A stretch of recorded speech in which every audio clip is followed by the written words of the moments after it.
Hey everyone, this is Lucas for LA's Toys and Comics, and I am not in my usual spot. Instead, I'm relaxing on the couch. I have a long week coming up. I'll be at Lexington Comic and Toy Con working. Uh, so lots of stuff going on, but we'll have some cool videos coming on that once I'm back. Until then, however, I did get to sit down and talk to Kyle Starks, writer and artist. He's written such great works as Where Monsters Lie, Those Not Afraid, Lobo, Peacemaker Tries Hard, Marvel Unleashed, and a bunch of other stuff. I hope you guys enjoy the conversation. We talked for well over an hour, and I'm going to go ahead and turn it there. Hey everyone, this is Lucas for LA's Toys and Comics, and I'm sitting here with Kyle Starks.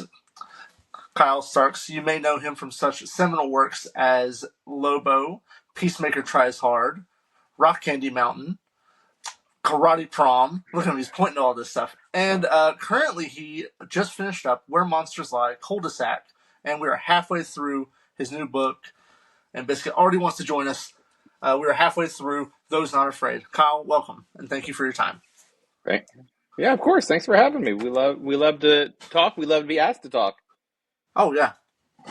We love to visit with friends. Yeah. It's not like I won't see you in a week, but yeah. I know. Yeah. We will talk about that here in a minute.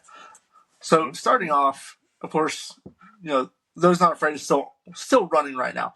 But halfway. You just finished up Where Monsters Lie. Go on, girl. You just finished up Where Monsters Lie, Volume 2, Cul-de-sac. So can you talk to us a little bit about that? Like how was the experience of start to finish and your experience with working with Dark Horse? Oh boy.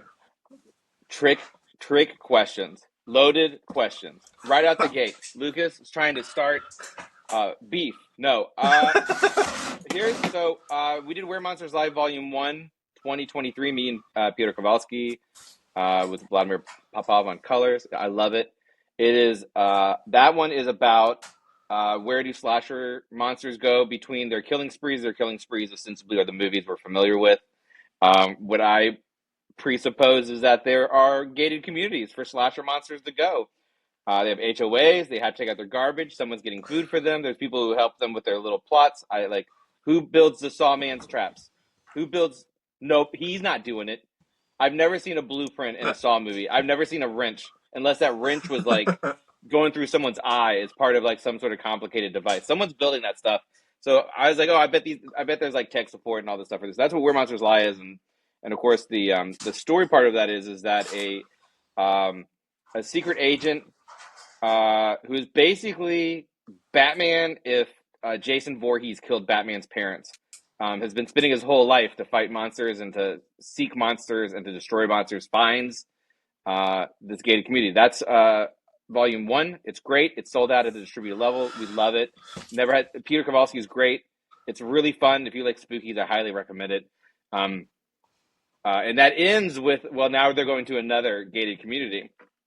And so that's what Volume 2, Cul-de-sac, 2 L's, very funny. I think Rich Schweitzer recommended that name. Same team. We love Peter Kowalski. We love Dark Horse. So Volume 2, they're going to a new one. There's complications. Special Agent Connor Hayes, who's the aforementioned Batman monster killer, maybe is having a daughter with the daughter of a murder family. Think Strangers, Murder Family. They go to a new site. There's new monsters. It's all very familiar tropes and whatnot. We have a great time. And shockingly, the same thing happens again.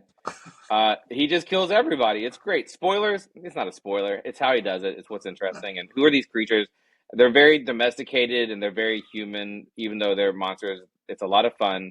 It's a lot. I love Where Monsters Lie. I love this world. I love all the characters, even all the dead ones, because most of them are dead. I still love them. I love that book. No one read it. Sales were terrible. Just big brag. Please go buy the trades. Please. Do we have an idea of when the collected edition comes out? No, I never know. No? I never know. Yeah, I never know. Yeah. I will say. Go ahead. Yeah. Go. No, you go ahead. How I like what?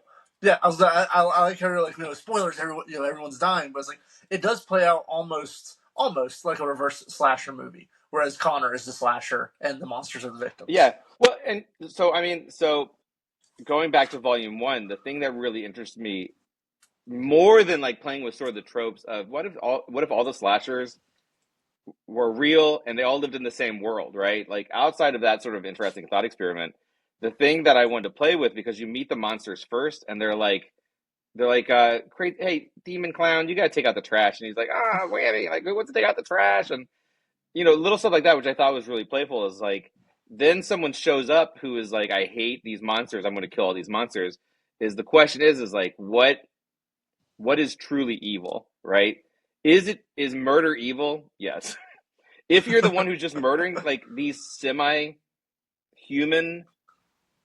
they have human characteristics. Right. Like if are you evil, Connor Hayes, or do you have, in the end you see who truly is evil, which I thought was sort of the playful thing, and it continues into volume two, which is Where Monsters Lie is to me very much about like what is evil and like what is normal. I think those are the two things that I sort of really like to play with. I love those guys. We're maybe doing something. I don't know what I'm allowed to say.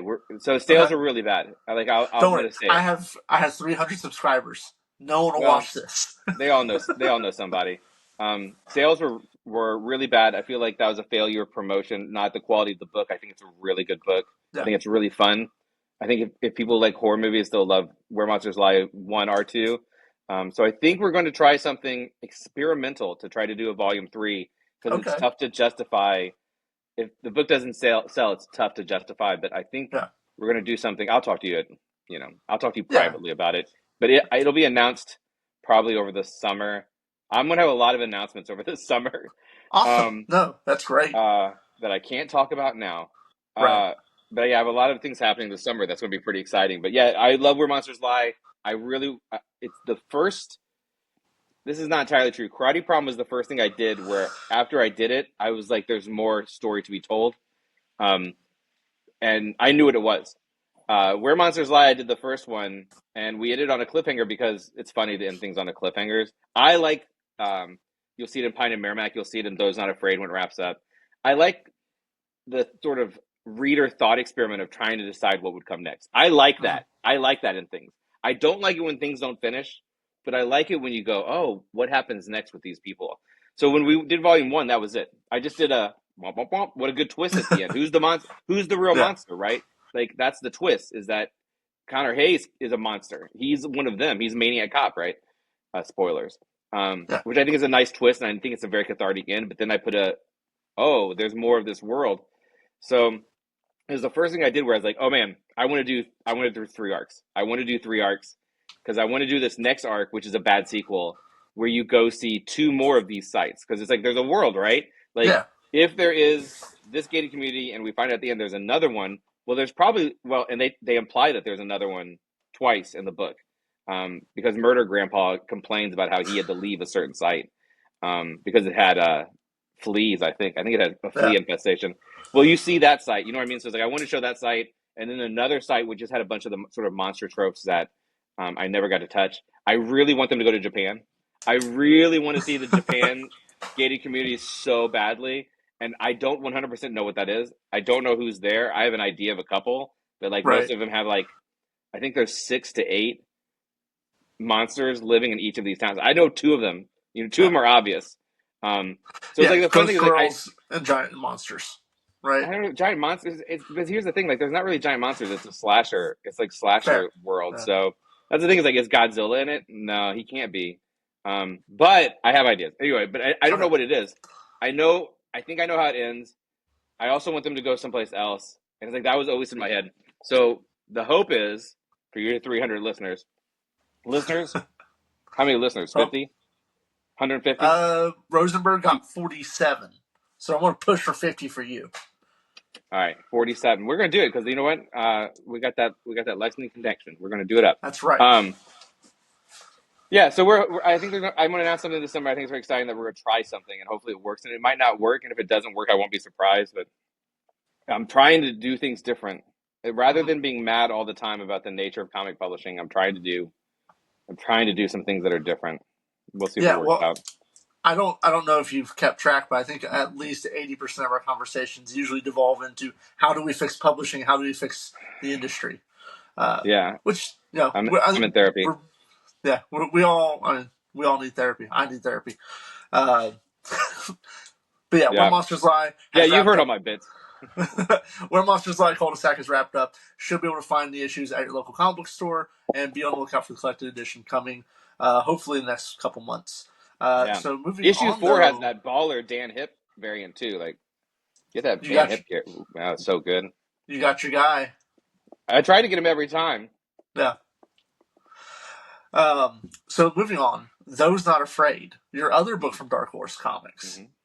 This book, the first issue blew me away because I feel like you have a very strong voice in everything you do, whether it be Peacemaker or Rock Candy Mountain. There's a very Kyle Stark specific voice, and this one is the first one that, like, it's still kind of there, but it Yeah. feels almost different, and I absolutely love it. And you're working with Patrick. I'm gonna butcher Piazzalunga. this name. Piazzalunga. Thank you.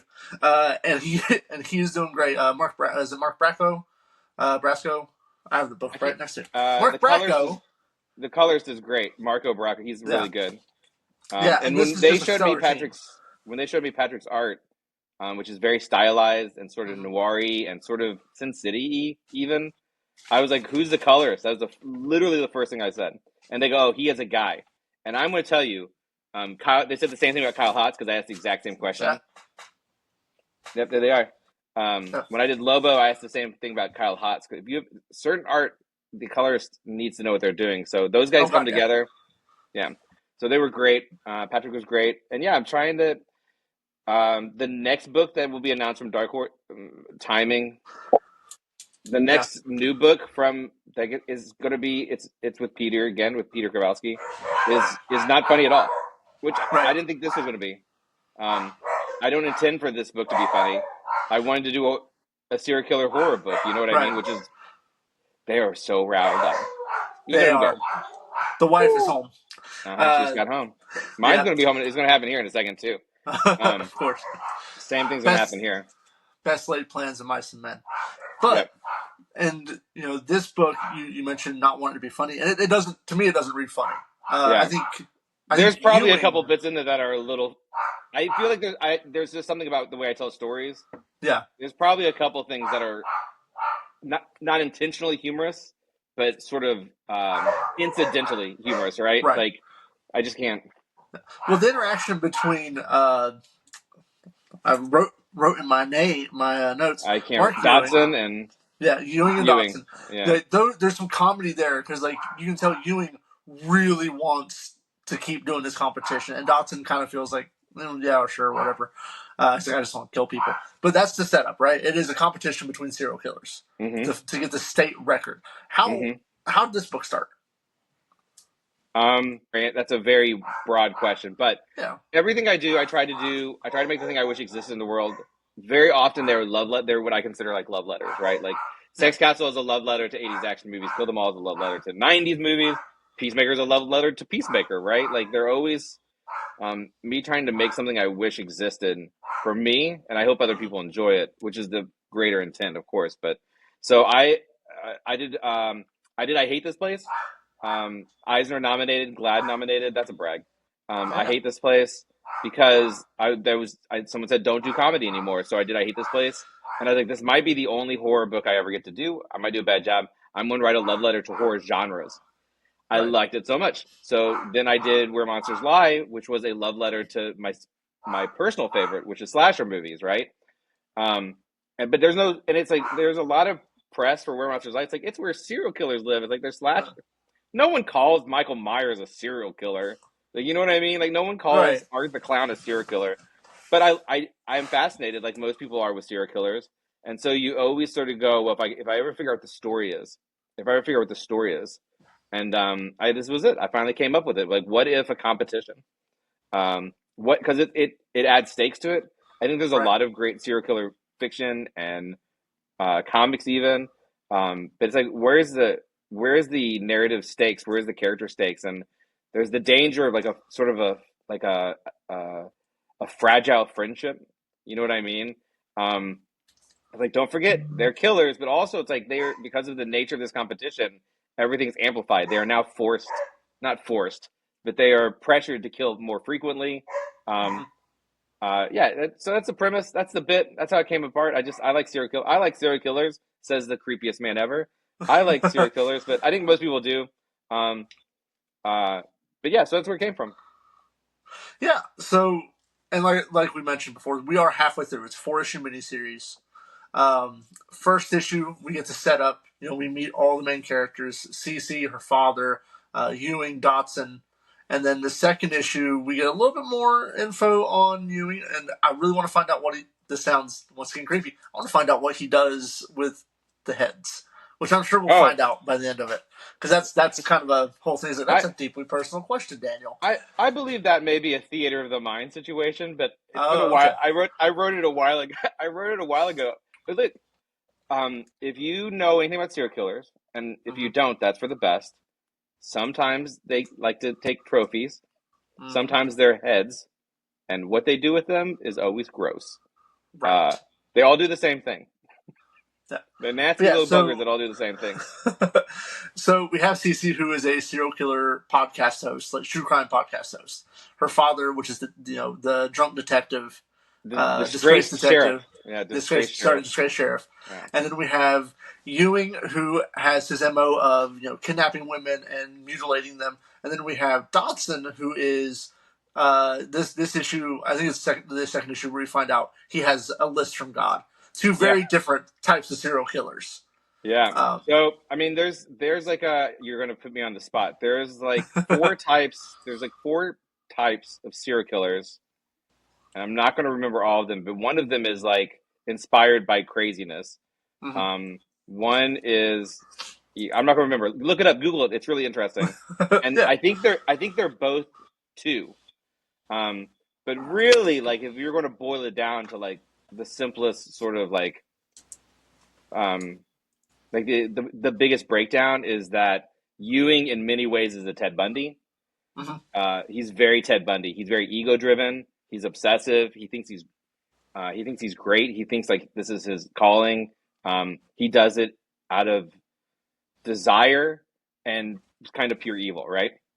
Right, Dodson is more like Herbert Mullins meets Richard Ramirez. Like Richard Ramirez, I think is on the top of the list of scariest the Night Stalker. Whose quote is who? There's a quote from him, which the book is named after, which is something like anyone has the power to kill, but the only ones who do it are the ones who aren't afraid, which is creepy. And that's why the book's called "Those Not Afraid." Um, Richard Ramirez, I think, is one of the scariest because he had no mo. He just went into people's houses and killed people. And right, Dodson, in the first one, that's Dodson's bit. They're like, oh, he just gets into people. He wears a creepy mask. Why does he wear a mask? Who I know, but I can't remember who even gets into. He says it's his real face. I think it's the right, sort of that's the one that God wants him to have on when he does this list. But as Ewing often points out, and he does it because the list comes up a couple times, is that like who physically is writing the list, whose handwriting is the list in, and he's like, well, it's right. Dotson's, of course. Like so, everyone's crazy. Um, but yeah, so that's the sort of the shtick is like one's sort of Ted Bundy and one's um, the other is sort of Richard Ramirez, but he has a voice from God. Through the course of the book, I think you'll learn a lot more about Dotson. I think he becomes more interesting each issue, Right. um, and sort of like what's going on between them. I think as it sort of becomes clearer and clearer from their two perspectives, um, I think only gets more interesting and more engaging. That's a good book. I'm real proud of that book. It is. It's fantastic, and I think I almost want to see weaponized pace because like this is only 4 issues, and it's going by quick. But like so far, both I mean it's only 2 issues, but both issues are bangers. Like they're absolutely Yeah, great, and we're there's no stone left unturned as far as like what's happening. Like you're getting all the information. Like it's a great month to month read. Um, ooh, we'd love to hear that. yeah, there's your pull quote. Yeah, it's a No, great month to month read. yeah, and Dodson is interesting. Like obviously, Ewing already has his wife. Yeah, Dodson, who's not necessarily hit with the ladies, we're already seeing some layers kind of peeled back from him with seeing some of his not quite origin, but some of his past as well. yeah. Will we get to see more of his past coming up in future issues, or is it going to be more present tense stuff? I don't remember. I don't remember. I don't remember what happens in 2. Does he go for the walk with C? Is he walking with Cece at one? No. Yes. Yeah, he Uh, takes her home. Wait, hold different on. walk. Issue So 3. No, issue 3 you do. No, issue 3 you okay, do. I would Um, say so. Issue 2, they're does at someone the does bar. someone get in police trouble in 2? Yes. Yeah. Issue 3. There's a little bit more of his plot. There's a little bit Okay. more of his origin. I have Dotson's origin. I mean, Ewing's origin is trope serial killer, right? Like I'm sure Right. his mom was bad to him. I'm sure his mom was terrible to him. Uh, Yeah. Dad or mommy and issues. Yeah. yeah. Dotson's is complicated, and as you see, but I don't think it's not fully like there's stuff left. I would love this book. Spoilers also ends on a there. There is more, right? Right. And again, I like if there's no more, I'm fine with it. Sales will decide that. Sales decide that. Right. So, if you like something, make sure you pick up all the issues. Tell your friends. Floppies are important. Pre-orders are important. Um, I would like to do another volume of it for sure. I'd love to do another Yeah. volume of it, but we'll see. We'll Which see. So according there's more to tell about both these guys, and there's more story to tell. Oh, I have such a good idea for volume 2, and I yeah. never do that. But Ooh. Well, sales decide. we'll once again. I'll see you next week, so we can talk Yeah, about it then. But sales decide everything. of course, according to the end of the issue, volume 3. You already got me talking about volumes. Next issue comes out March 19th. So be sure, if it's not already on your pull list, put it on your pull list. If you're wondering about it, go to your local comic book store and check it out.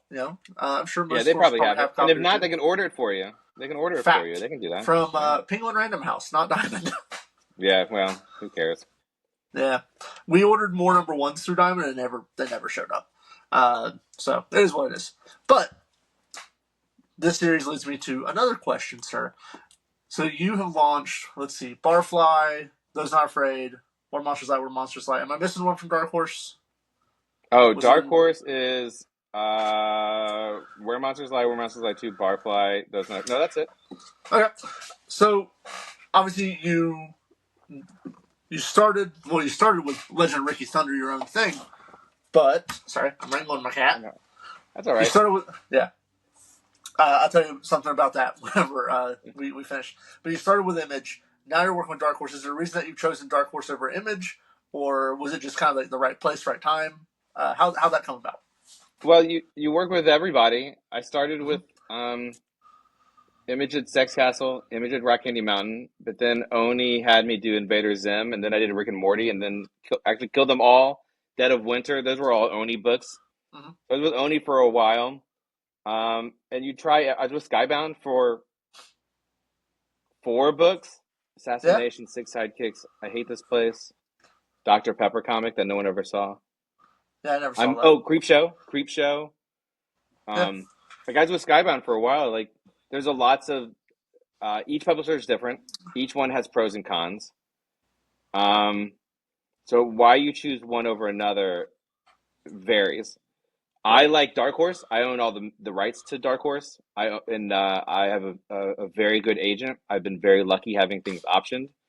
So having that as an option, I don't know the Mm-hmm. other word, as it's very meaningful to me because Right, it's more money than you will make in comics, which sucks. And I'm not making things for options.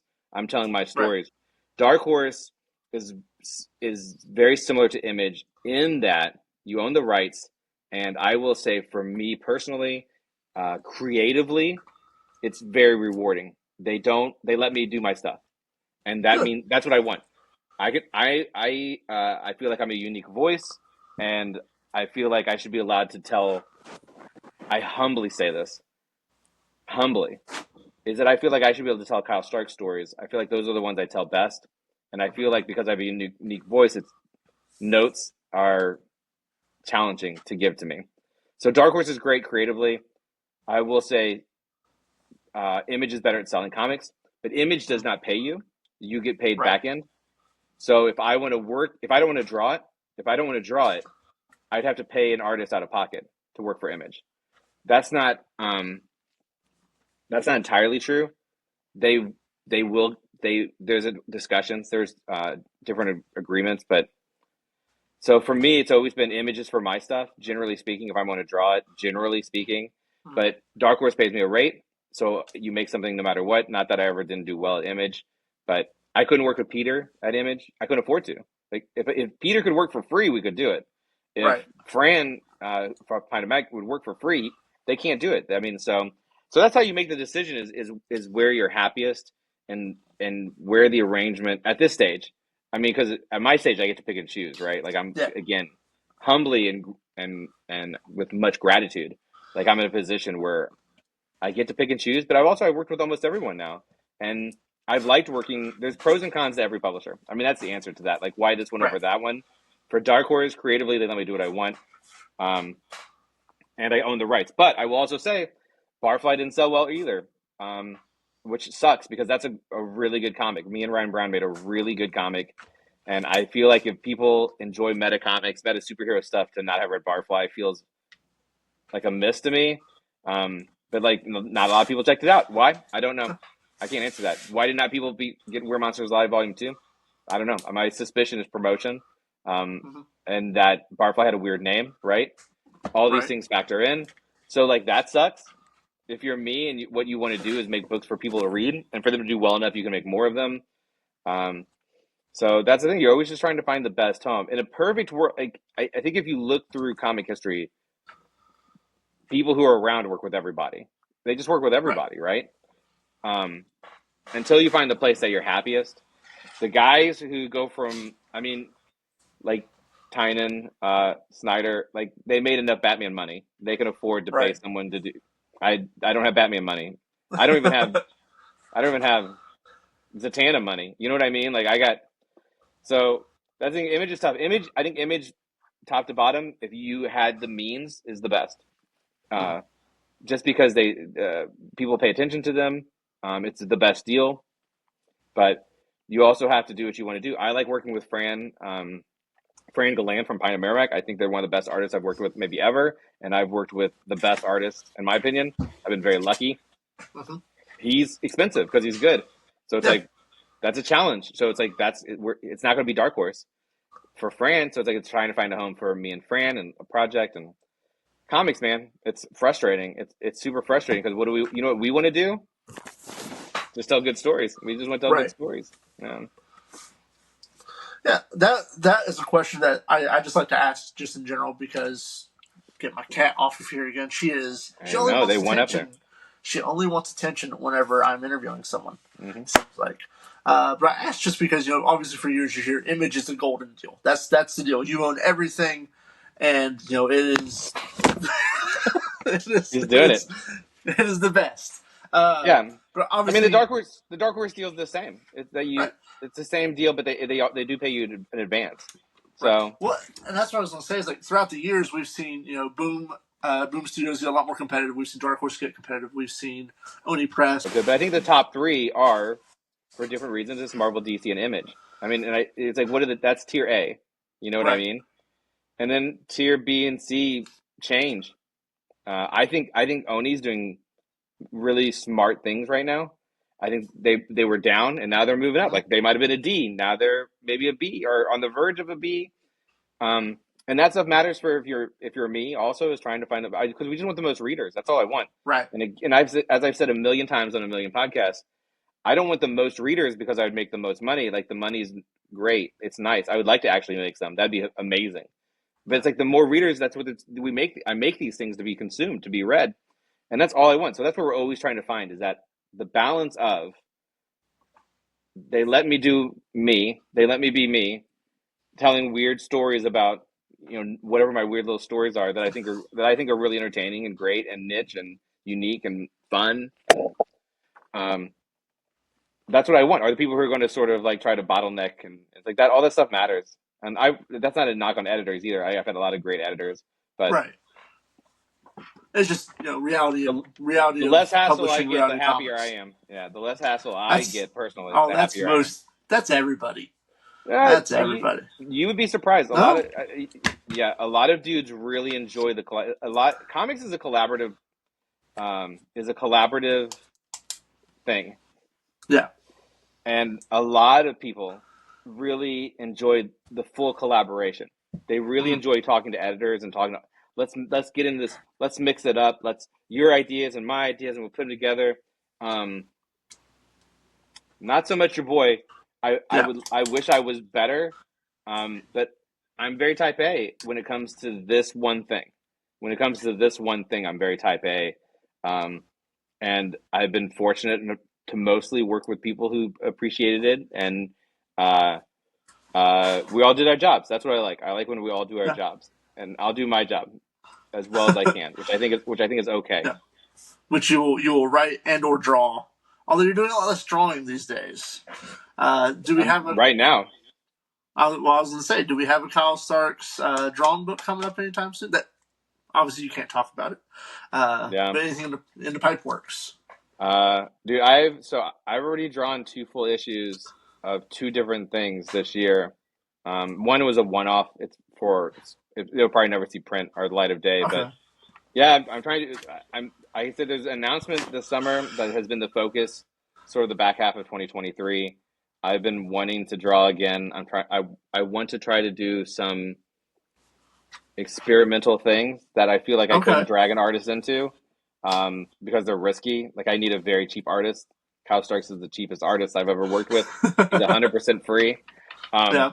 does what I want every time. So yeah, I mean, I'm definitely drawing, and it's been the last thing I drew was Karate Prom. That was 2020. Well, the last thing I drew, no, that's not entirely You correct. you did some I drew the covers recently. Wolfman. I did a Peacemaker cover, but I did Who Wolfs the Wolfman for Yeah. DC, the greatest moment of my life. That's not true, but it's fun. Right. Um, It's a solid little story. I drew a backup strip for I Hate This Place. This summer. I'm also kind of doing a backup strip, which I think is really fun for this project. I think it's really silly and fun. Um, yeah, I started drawing something. I'm gonna figure out what I'm gonna do with it. I Yeah. it's gonna be at one of two places probably where I own the rights. Like, but I would like to try to do something publishing wise that I don't think has been done yet, that I think is Okay. interesting, that maybe isn't anything.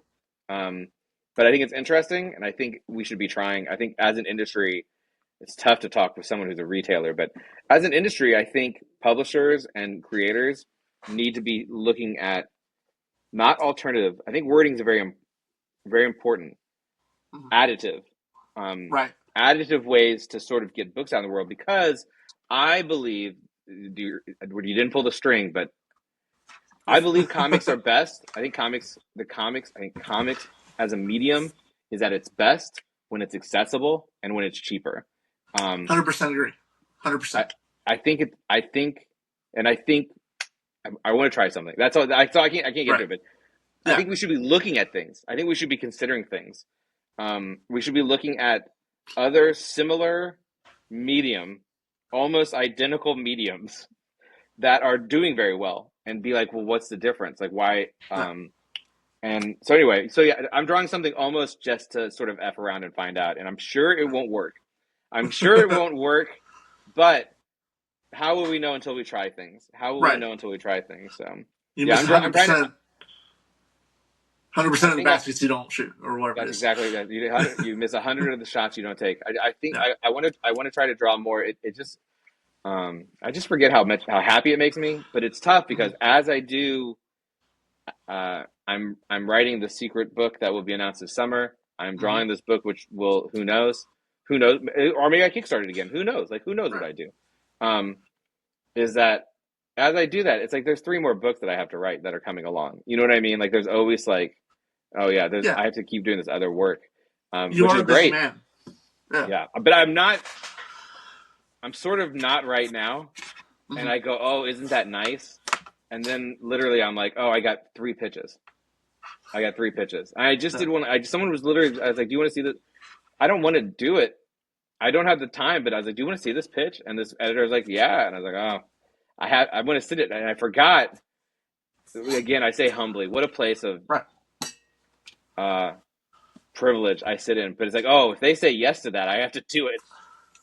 I was like, oh. why did I do that? Why did I send them that pitch? It's because I like the pitch. You know what I mean? It's like Yeah, they're only good pitches, or yeah. in my Right. opinion, Well, they're and only good it's pitches. So like you were saying earlier, like you want to tell stories, and this is a story you want to tell, yeah, even if you might not have the it's time.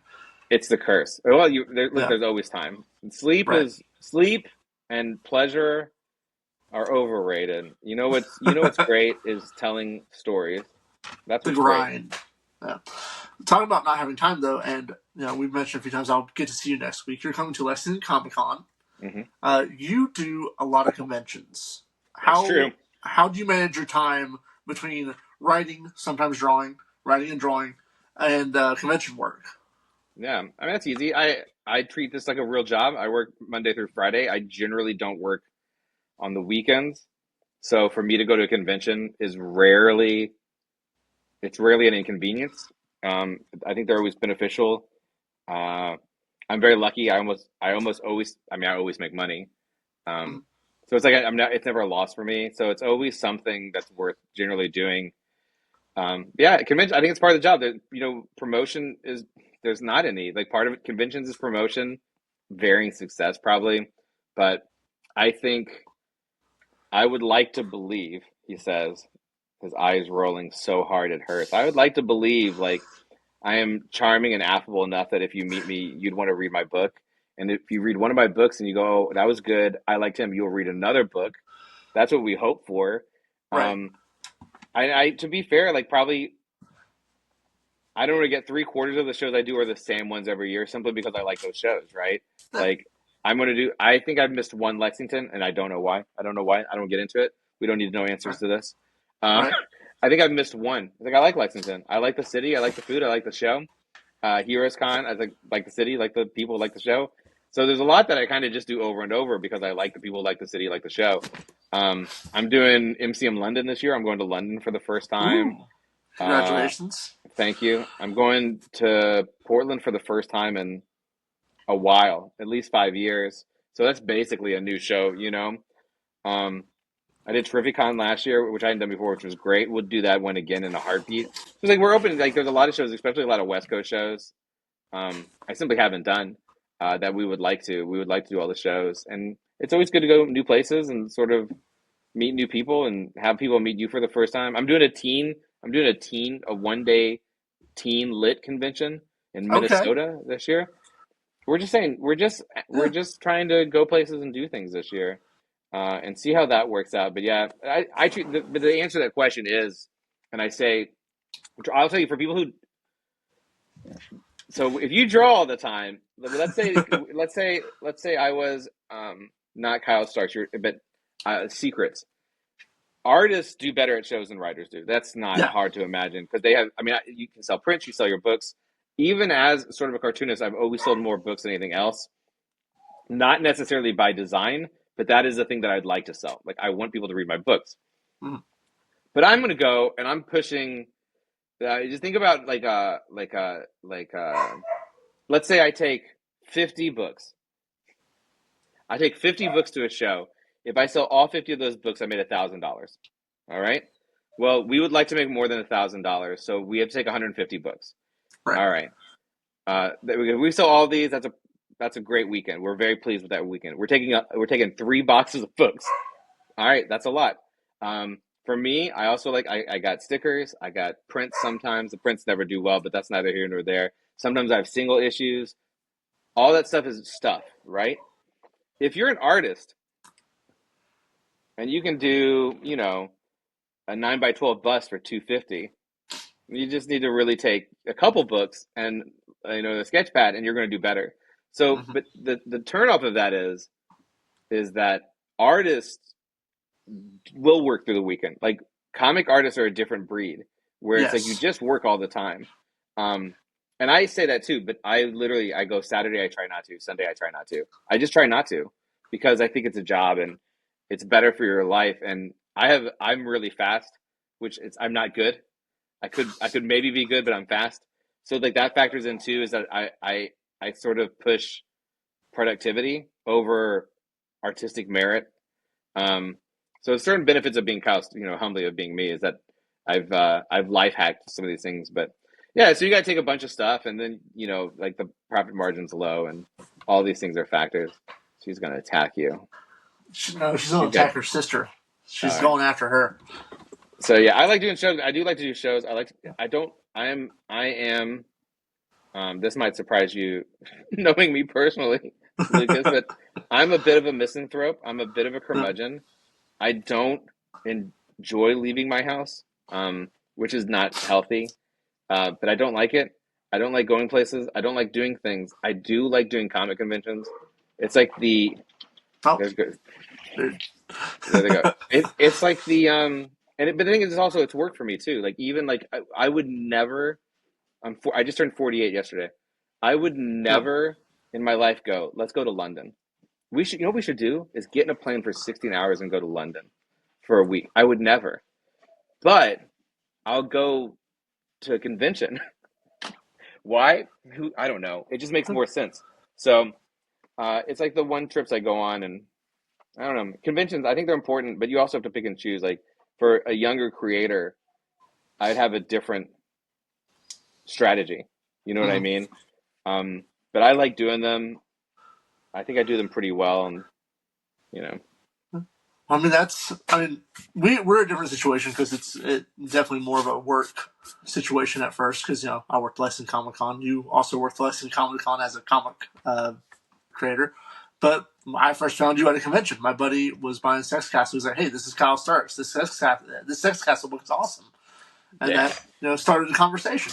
So you never know if it's not out in front. If it's not out in front of you, you might never know. yeah. I know that I can. I think there's something about, and I'm so lazy now. I don't. But it's like I know I can sell it. You know Mm-hmm. what I mean? And there's something great about stuff exactly like that. That's the best. The literally the best is someone being like, "Hey, come over here. You should get this." That's the Yeah, best because that guy, that first guy, I got him, and that's what you want. You just want to yeah. keep getting them. You want to keep getting them. And when it's not like that, those shows are awful. They're heartbreaking. But it is what it is. It's a niche industry. Like it's a niche industry. I understand that. I am starting to get through my questions here. We've hit most of them. We'll I open won't it up keep to it the for audience. Dr. Kyle Starks, comics PhD. No, but and I try not to waste your time too much with this. But the title of the show is Sword for Hire Sunday. So I'm going to ask you just a few questions about getting started with comics. Like I know your comic origin story, Yeah. but if you want to kind of briefly talk about it to the people. Yeah, I Um, listen. I'll tell you, my two daughters and my wife upstairs who can hear me through the floor. They love it when he tells the origin story.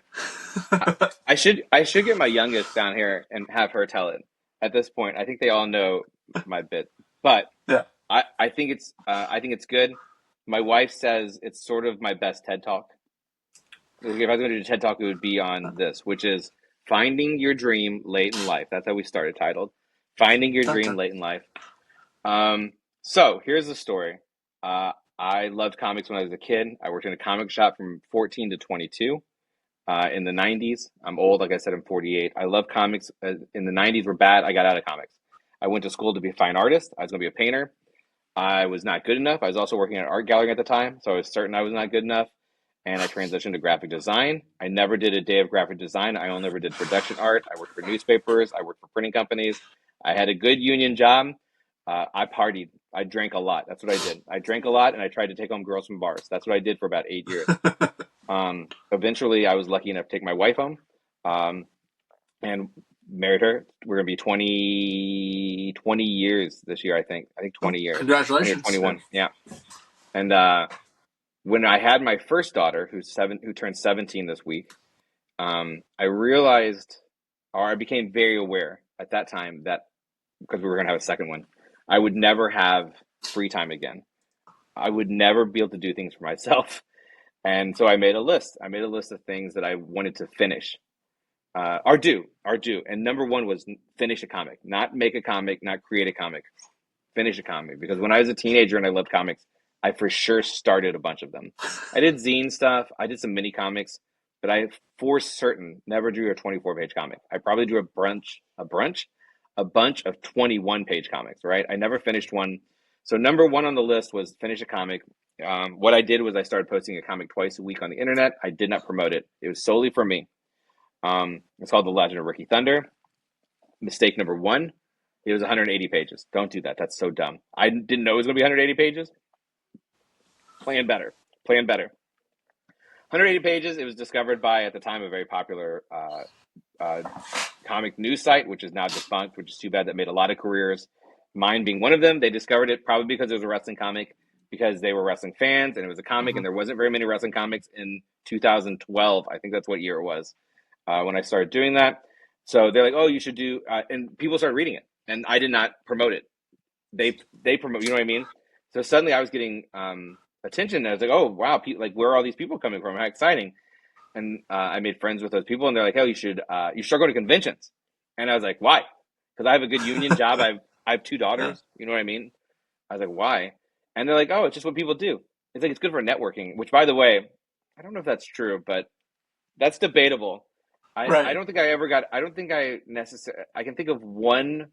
I can think of two books in my career I got from being at a convention directly. But conventions are important. They are important. They're very important. But so anyway, I was like, okay. So what I did is I did a Kickstarter for Legend of Ricky Thunder, and I took all the money, which it did pretty good. Not amazing, but it did pretty good. I took all the money, and I used that money to go to shows. So in my mind, I'm playing with house money. I'm not worried. I don't have the stress of someone who's like, oh my gosh, I hope we make the money back.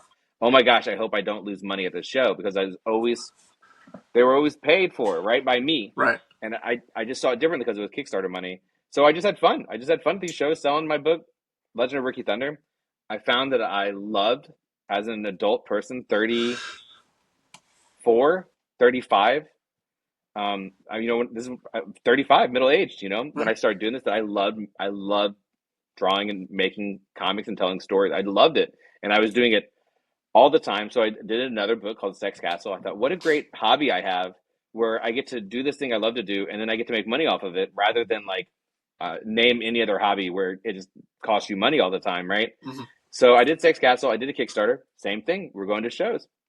I went to my favorite show. Sorry, Lexington, which is my second favorite show. That's okay. My favorite show is here. Wisconsin's my favorite show. It's the family reunion I want to go to.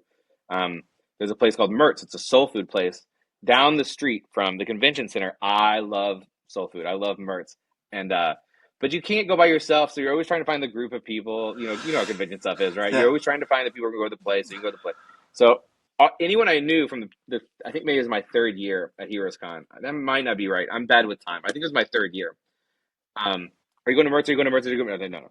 Are you going to Mertz? Are you going to Mertz? The guy who discovered me, who discovered Legend of Ricky Thunder, he's like, yeah, we're going, but. And I'm like, no, you won't know I'm there. I just want the chicken. I just want chicken. I just want cornbread. Like, I just want mashed potatoes. You won't know I'm there. Well, the yeah, but was they were doing a podcast interview with Chip Zdarsky and Matt Fraction at the peak of Sex Criminals. And so I was like, oh, that's interesting. And so when we went to go to dinner, we were going to walk down to Mertz. We went to Matt Fraction, and this guy introduced me as, he's like, hey, Matt, this is Kyle Starks. He made the best comic of the year, Sex Castle, which was a self-published Kickstarter book. And I'm like, oh my gosh, like, don't say that, Matt Fraction. Peak Matt Fraction, you know what I mean? Peak Matt Fraction. So anyway, I'm like, you won't know I'm there. I just want the chicken. I'm going to be quiet. You guys do you. Like, I'll leave when I'm done. Well, what happened was Mertz was too busy, so we didn't go to Mertz. We went to this bad pizza place, terrible pizza place. And because it was so bad and awkward, like, we ended up, everyone was chit-chatting. There wasn't a podcast. There was just chit-chatting, and I talked to those guys that were very nice. I think friends to this day, honestly. And that's jumping ahead. Spoilers. It worked out for me. So anyway, Matt's like, oh, I'll come pick up this book I hear is so good on Sunday, the next day, because this was Saturday. And I wouldn't leave my table then unless I had to go to the bathroom, because I didn't want to miss the sale. I didn't want to miss a chance to talk to someone about the story I was trying to get people to read. You know what I mean? Like, right. I would never leave my table.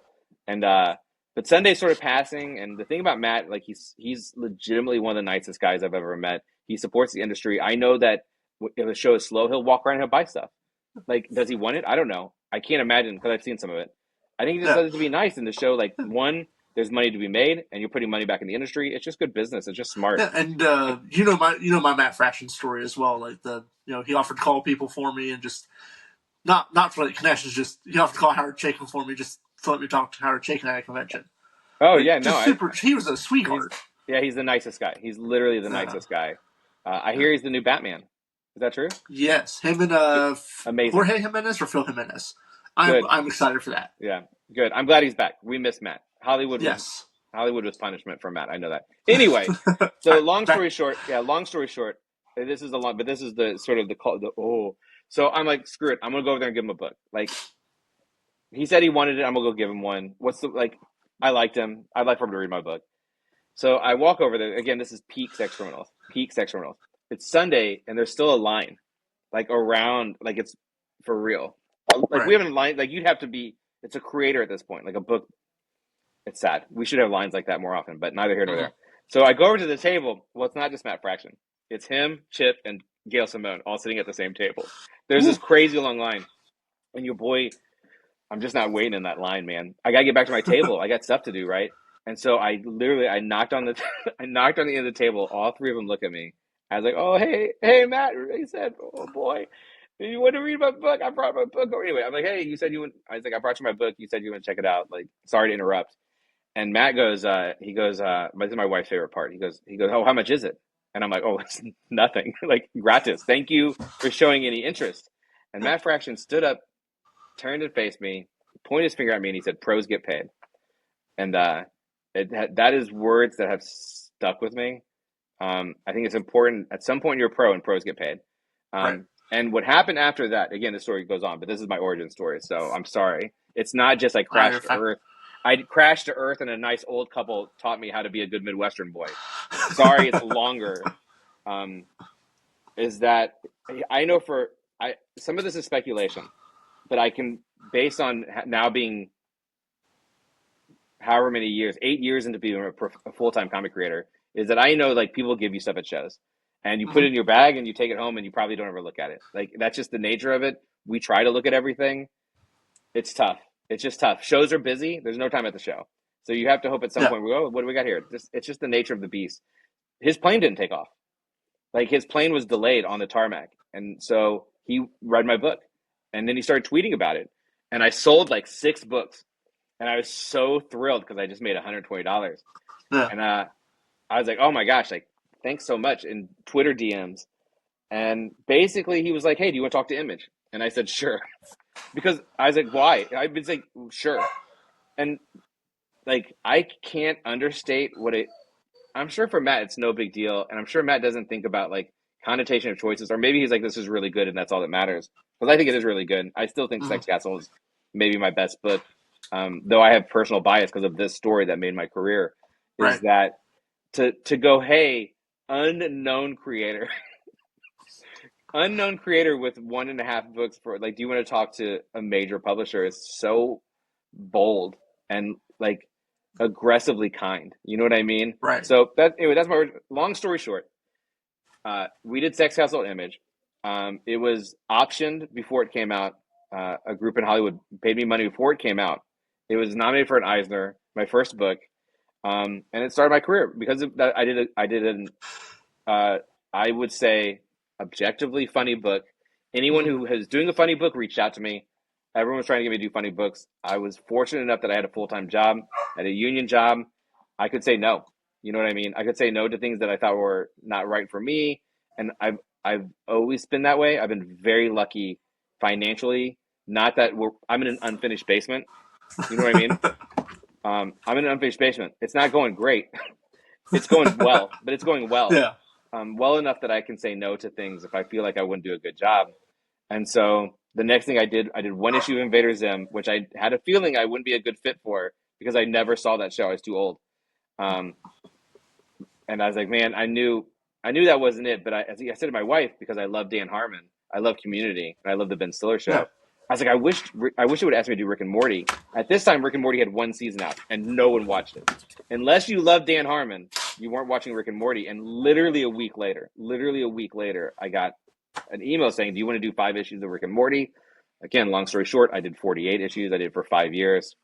Um, and that also defined like that made my career because I showed I could consistently work on a book and consistently do good strong ideas, strong stories. So you build a repertoire, you know what I mean? You build Yeah. all that stuff and all that stuff matters. Everything matters.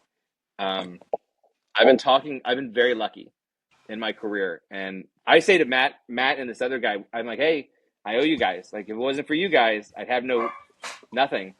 And they always go, well, if it wasn't good, then it's like, yeah, sure, but there's lots of things that are great that no one ever sees. Yeah. So I talk a lot about how lucky I am, which I am. Rick and Morty was lucky. Sex Castle was lucky. No matter how good they were lucky that they got seen. And of course, was I out there making them seen? Sure. So luck is arbitrary. Peacemaker, lucky. I retweeted someone else. Like, why? Someone tweeted, why isn't there a Peacemaker comic series and why isn't Kyle Starks writing it? I retweeted it and went, ha ha ha, call me. Someone called me. That's not how you get jobs. You know what I mean? It's just not how you do it. But it's always relationships. It's how professional you are. It's what you've shown you can do, and that's a part of it. You have to show you can do something. You know what I mean?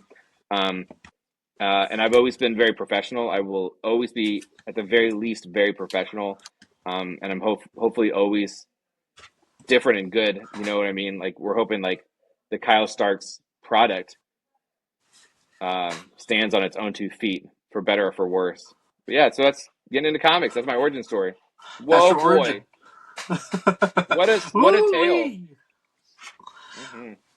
Well, I mean, obviously you're part of my origin story. Not like a huge part, but the one thing that kind of got me really thinking was when we had breakfast at Lexington a couple years ago, and I was like, yeah, I've tried to write a few comics. I'm pretty happy where I am as far as like comics. Like I retail, and that's kind of pretty cool.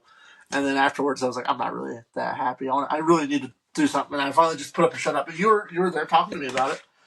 You and another creator. And you're like, well, one I can't remember which one it was, but one of you were like, well, maybe your scripts aren't good. And I was like, possibly, we don't know. Yeah, I mean, that sounds unfortunately like something I would say more than what someone else would say, but I mean, that is a factor. You know, Exactly.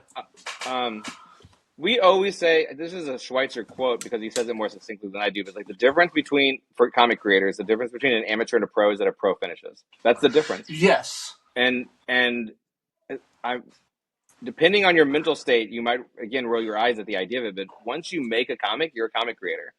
Like, you did it. Well, whenever I sent you those it. four, whenever I sent you those 4 pages, you're like, congrats, you're a comic creator. I was like, oh, I guess. It doesn't feel like you it. did It's it. only 4 pages. You made a comic. You Yeah. made a comic, And and doing it from your doing it solely from a writer is very difficult. It's very challenging. yes. It's the hardest.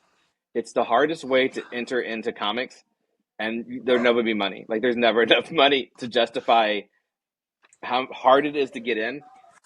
Mm-hmm. But I also think if, hey kids, Uncle Kyle, listen, come closer. old grouchy, old misanthropic Uncle Kyle is going to tell you a little. Going to give you a few words, wise words. If you're making comics to get into something, sincerely, good luck. Mm-hmm. You have to make comics because you love making comics. You have to make comics because you love making comics. Because oftentimes you make something you love, like Barfly, and no one reads it. Sometimes you make something like Those Not Afraid or Where Monsters Lie, Volume 2, you don't get more. You know what I mean? So you have to do it because you love them. Because there's a lot of heartbreaking stuff. There's not a lot of money. Mm-hmm. It's very frustrating. It's maybe a diminishing industry. It's tough to say. You have to do it because you love it, and like that's what it comes down to. Is like, for me, I was like, I'm gonna do. And here's the thing: that list I talked, like I had a list of. I literally made like a bucket list, a dad bucket list. I sincerely have no idea what else was on that list. I only did one thing on it, is that I made a comic. I finished a comic, and I just loved it. And I'm doing it again right now. I've drawn 40 pages in 2025, and it's like, oh yeah, I really love this. And even when I'm writing for other people, which is not the same level of, it's not pleasurable in the same way, to create in that way, though it's rewarding, but it's like, I don't enjoy the process of just click, click, click, click, click. You know what I mean? Mm-hmm. I like this. And then what happens? I like that a lot. It's like, you have to love that, man. And I say all the time on these podcasts, I'm going to say it for as long as I live, is like, hopefully no time soon, but eventually the comics grows tired of you. The comic industry finishes, unless you're GOAT status, right? At some point they'll be done. I'll still be doing this. I'm always going to do it. I'm never going to Yeah, stop doing it. yeah, Wife is you're like, doing what it for the love of the if we game. won the lottery? What would you do? I do it for the love of the game now, and I'm fortunate enough that I get to, because it's so frustrating. I'm so privileged is that I've been smart enough and just successful enough that I've never had to do something I didn't want to do. I've never had to do something just to have work, and that is, I say sincerely, from a place of privilege. Um, but that matters too. Is that I get to Yeah, just keep doing it because like I love this story. Everyone I've done, I've been like, I love this story. What's best for this story, um, and that's what it's all about. Really, it's like you have to love it. You really have to love it, but you won't know until you do it either. So yeah. That was the thing where I started working on Sword for Hire. Like I was like, I might pay this artist and get a couple pages back and be like, oh, this is terrible. I don't like any part of this. yeah, Luckily, it was the opposite. I got it and I texted you. I was like, you didn't tell me it was like Christmas when you got pages back, and your words were, a Lucas, lot. I'm a cartoonist. Yeah, yeah. I will tell you. A lot of writers say that, and it is Yeah, more most. Look, what a tricky thing. Sometimes it is, but a lot of the times it's just the work. You know what I mean? yeah, But I will say, and I love all of them. But I've done so much at this point too. But like getting right. pages from Fran, amazing. Getting pages from Fernando Passerin, who did my Wild Dog, it's like what is this guy's unbelievable. But also I think back to getting pages from Erica, or getting pages Yeah, back from Schweitzer. Um, Schweitzer, who's my best friend, I always his pages always surprise, and because the thing about a cartoonist is, and I'm not a good one. That's a burp. I'm not a good one, but I think I'm a very. I don't think I'm a good illustrator. I don't think. I know what my weaknesses are. I do think I'm good at telling a sequential story in sort of a cinematic and dynamic way, which is to say, you could do that with stick figures. That's legit. You yeah, could do you could do what I do well with stick figures, which is just to tell a very clear story in an interesting way. Um, I don't ever do weird angles. I'm not good enough. I don't ever do complicated shots. I don't do weird. I like a 9-panel grid, basically, which is a 6-panel grid. Really, there's things that I like just for pacing and for storytelling that play to my strengths. But when I get stuff back from any of these guys, it's seeing someone who does what I do so much better. You know what I mean? And so right. that's always very cool, is to be like, oh, like yeah. And occasionally it's just Fran and Ryan Brown, who were two books that came out in Pine and Merrimack's in trade now. Pine and Merrimack with Fran Gillan. Um, his art in that book is just unbelievable. Mm. His emoting, it's it feels painted. His art is so good. So when you see something like that, even as a cartoonist, I go, oh my god. I feel the same way about Ryan Brown's work on Barfly as a funny illustrator. Ryan Brown puts three jokes in every panel. I mean, every panel has three Yeah, jokes. The degree of draftsmanship and composition, dude, it's just like, man, every single, it's like, what are these guys on? You know what I mean? Like yeah, they are different creatures than me. Like I like to think me and most of these artists that I work with, we're similar beasts. We both like to draw comic books. We both enjoy yeah, drawing. Sometimes it's just next level. So yeah, sometimes it's great, but it's always great. yeah, But there's always, for me, it's a little nerve wracking to be like, I hope they did it. You know, I hope yeah. they did it right.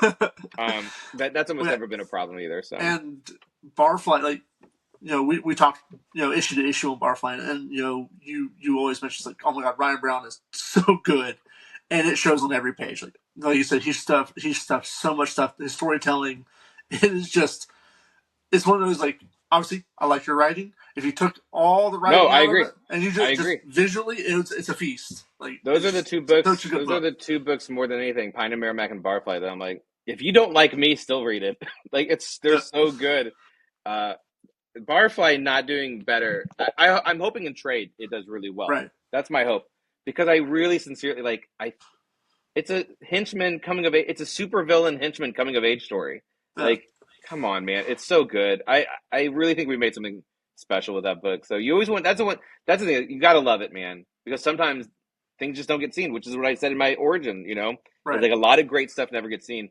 Hell, I've made a bunch of it, probably. You know, um, that Wild Dog thing, I'm eminently proud of. I think it's a really great. It's never going to get reprinted. You know what I mean? Like it's gone. Like it's Right. just gone. Um, and so it's like, sometimes that's what it is. Sometimes it's just like you made something great and you hope that's what it is every time. You hope someone sees it. And that's how I Yeah. felt when I took Later Ricky Thunder to those shows. Is like, I just want people to see it. So what do you have to do? And oddly enough, Lucas, in many ways, I'm Okay. in a similar position today with my frustrations about the industry. Is like, what do I want? I want people to see it. What do I have to do to make that happen? And we're trying to figure it out. We're going to try some things, see what Yeah. happens. And that's all you can do. So we are over an hour long. Some of this might be cut with my dogs barking. Hmm. Uh, I have two quick things. Just real quick. Hmm. Obviously, we've talked at conventions. We've talked to other comic creators at conventions together. Rico Renzi always is one that obviously I love. Can't wait to talk to him in Lexington next week. But whenever I started this comic thing, I was like, "Hey Rico, you're a colorist. What makes you a colorist?" And this kind of combines with what you were saying earlier about professionalism. His first thing he said wasn't, the color palette wasn't, strings, shadows, and everything. He goes, "Oh man, they can hit deadlines." Yep. And that is such to hear actual creators, professional creators, Marvel, DC, Image, guys who worked at all these companies, be like, yeah, obviously being able to tell a story is important, but being able to be professional, hit your deadlines, I think that's a big thing that a lot of people need to hear because everybody has an idea. Everybody has an idea. Most of them Sure. aren't worth anything, but the follow through finishing, I just think that's Hmm. very important. I'm Yeah. glad that you guys are talking about things like that. Oh yeah. Finishing is the hardest thing to do. And Mm-hmm. that's again, like I said, it's a Schweitzer quote, but I think it's the truth. Is what's the difference between an amateur and a pro? Is a pro finishes. Here's the thing about comics that I tout a lot recently, and it's not super positive, but it's the truth. Okay, is that comics come out every 30 days. Mm-hmm. It's a production art. Comics are production art. That's why again, it's like it should be cheap. It should be ubiquitous. It should be accessible because it has to come out every month. It has to. So we're production art first, and we're art second. So no matter what, you have to get it done in that time, or else you have failed. You know what I mean? Or unless you've bartered a good deal, unless you've already negotiated, which is different. You go, we're gonna do it quarterly. There's exceptions to these rules, but otherwise, it's like no matter what. Like I'll tell you, I went to art school, like I said, to be a painter. No one taught me how to hold a brush. No one taught me how to mix colors. No one taught me how to compose. There was suggestions and stuff, but mostly it was just doing the work. There was no finals. Finals was Mm-hmm. a critique.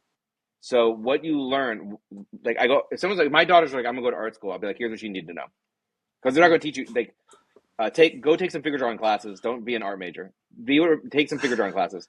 But the Yeah. thing that you learn is how to network, how to talk to people, how to receive and recognize criticism, and how to give criticism, and how to finish.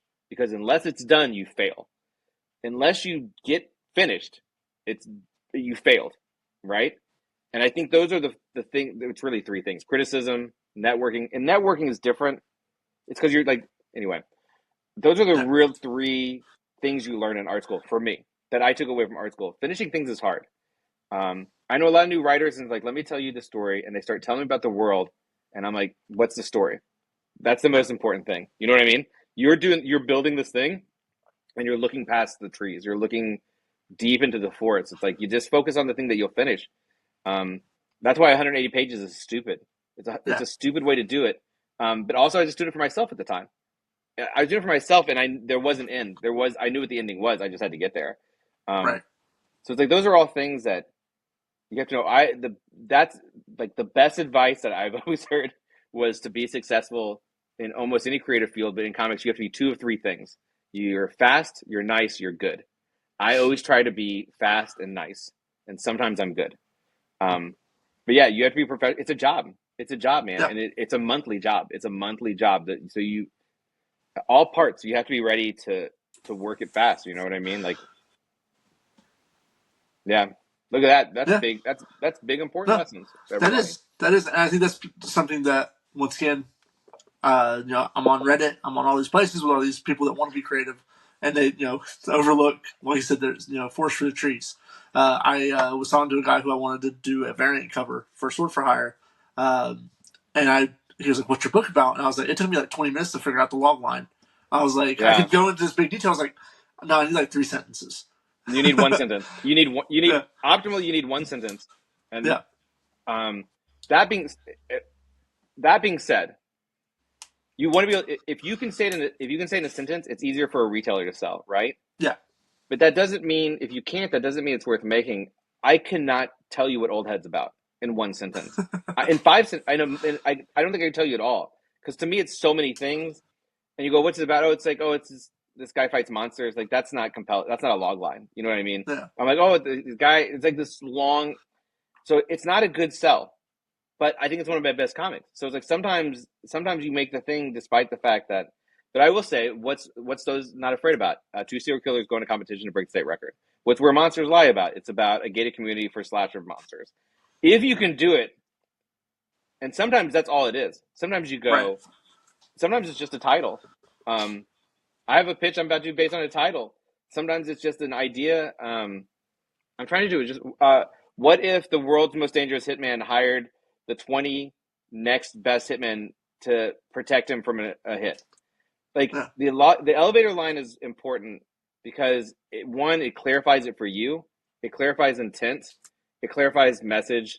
I'm not like doing elevator, but it's like you have to be able to do it.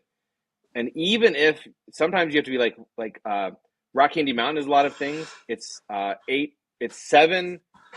It's like 7 different stories in one. If you know, like kind of like preacher, like Right. and now they're in the underground fight circle, and now they're fighting the devil. Like you know what I mean? But like, what's it about? It's a kung fu hobo epic, right? Yeah.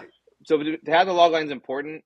Because it shows your thing too. Like that's also part of it. It shows like you understand what you did. But I almost always get someone else to say it better than me, like just through the course of publishing, which is always great. Like Jordan Bloom, who is Patton Oswalt's writing partner, he's the one who called Barfly a supervillain henchman coming of age story, which is what it is. It's 100%. Yeah. It's what I wanted it to be. Yeah. Fits like it to a T.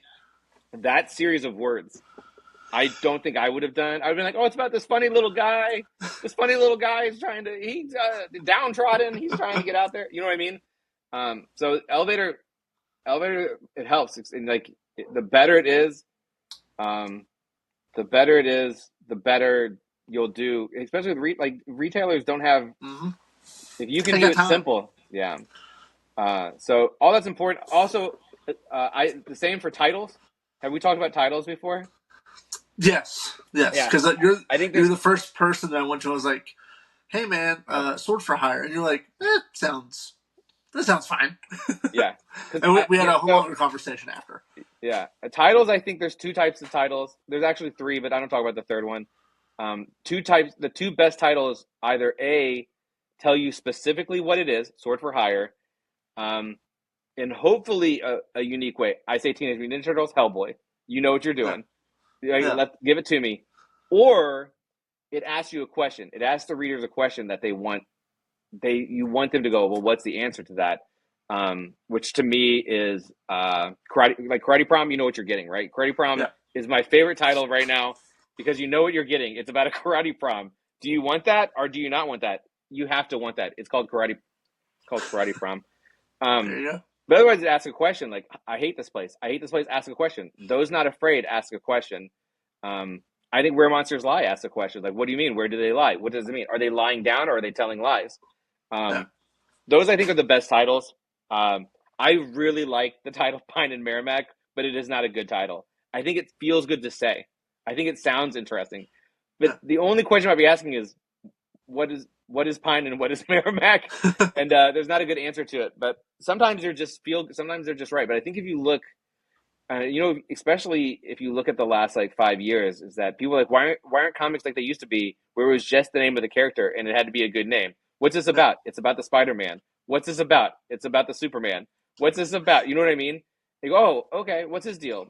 And now they're like, why is it called There's 4 feet dug and we got 2 more to go? It's like, what do they do? Don't you want to know who's going in that hole?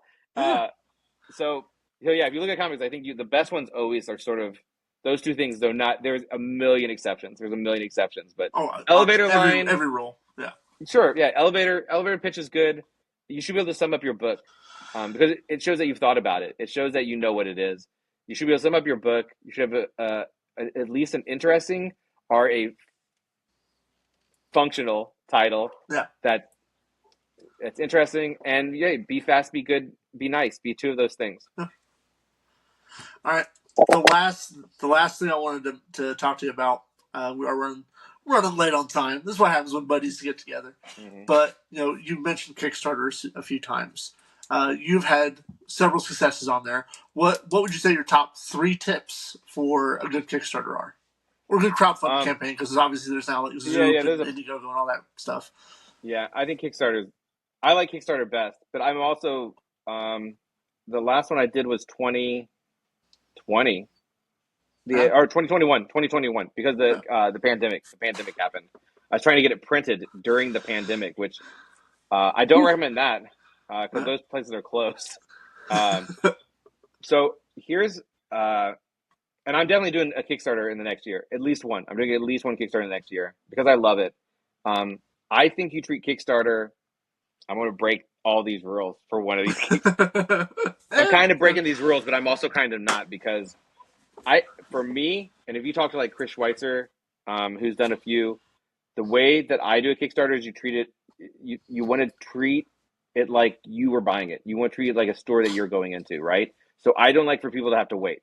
So every Kickstarter I did, it was done. No one was paying me to make something. They were paying me to buy something, right?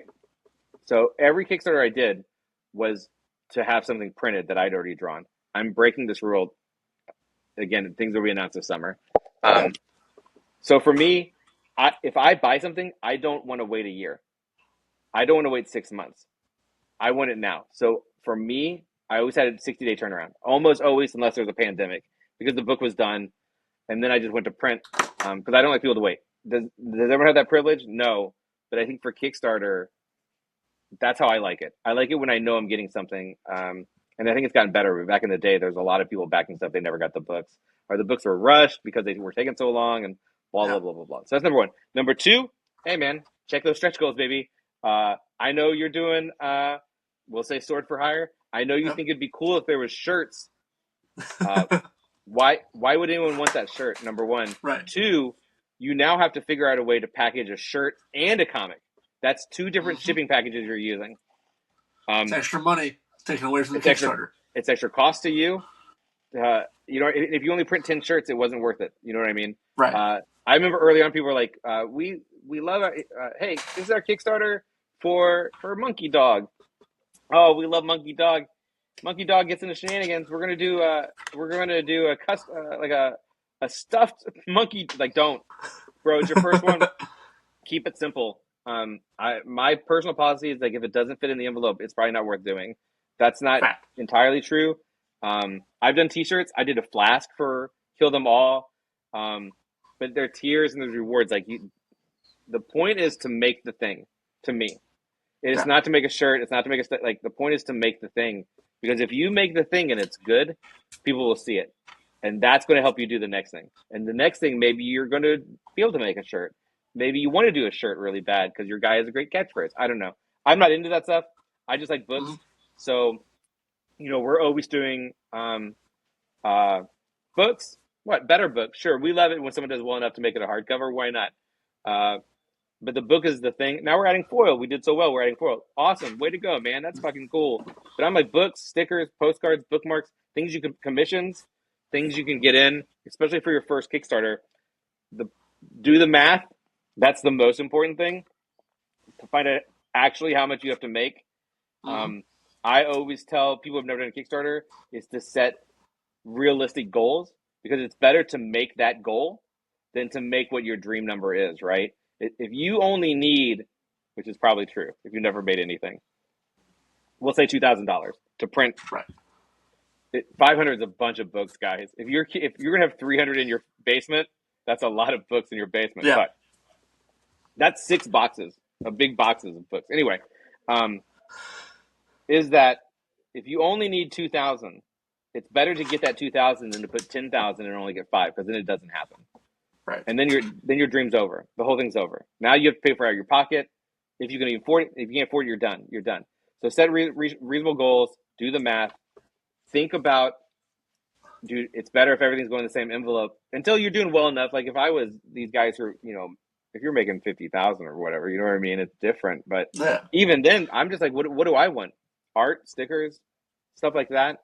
I think for this Kickstarter that I'm hoping to do this year, like a key fob, like not a key fob, like a keychain. Oh, they're flat. Okay, yeah. You know what I mean? They're flat though. Yeah. It's just like a old school hotel keychain. You know what I mean? Yeah. So stuff like that, it's like it goes in the envelope, man. It all fits in the same envelope. You'd be like, oh, but if I have this Gemini boxes, you don't want to do that either. Like you want to do this. You want to do top bottom. Okay. You want to do top down. I love Kickstarters, man. Kickstarter is the most rewarding experience I've had making comics or selling comics. You see it happen live. Promoting it's really fun because it's something you're proud of, and you're the only one who's going to promote it. You're the only one who's going to promote it. Yep. So you have to like it. And if you don't like it, what are you doing? Like don't waste your time. Yeah, don't waste your time. But there's something so great. And again, I wonder what I think. This is not bragging. I think Old Head, which was my last one, made almost $24,000, which is what a blessing.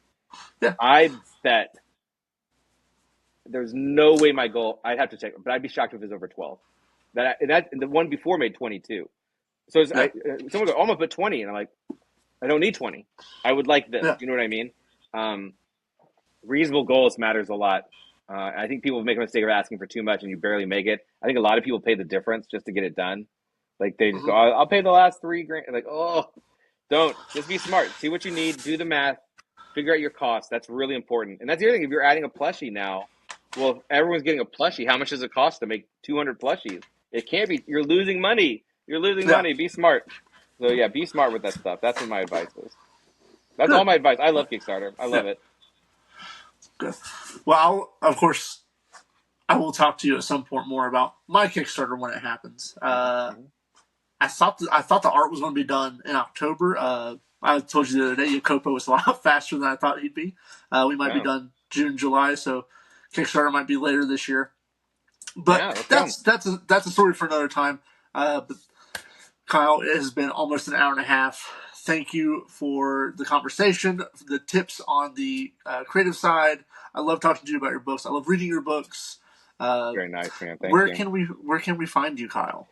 Geez, gosh, I'm the Kyle Starks on almost every social media. I have a site, of course, KyleStarks.com. I have a Patreon, which we like a lot. We do Sticker Club, which is 2 stickers a month for $5. It's very fun. We just did a poll where I let people suggest and vote for what will be the next couple. Some weird ones. We're here for it. But yeah, the Kyle Starks almost everywhere. Who knows what's going on with social media now? So I'm for sure on Blue Sky and Instagram, and we'll figure all that out, I guess. I'm on TikTok now. I'm doing TikToks. I don't know what my TikToks. I don't know what my TikTok name is though. It's probably Kyle Starks. It could be the Kyle Starks too. I don't know what it is. You're on Instagram. You're on Instagram. You're doing your TikToks, which I love. You figured out your captions. Yeah, I figured out captions. Yeah. I'm trying to figure out how to be like. Well, here's what I'd like to do with TikTok: is be like, hey guys, I'd like to talk to you about my new book, Those Not Afraid #3 is coming out. It's coming out this week, and it'd be like, doo-doo-doo-doo-doo-doo. That's what I would like to do. But boy, I'm an old man. I just turned 48. I can't figure stuff out. Do you know how long that takes to do, Kyle? Not probably any time at all. No, I will show you how to do it in Lexington. I can't figure it out.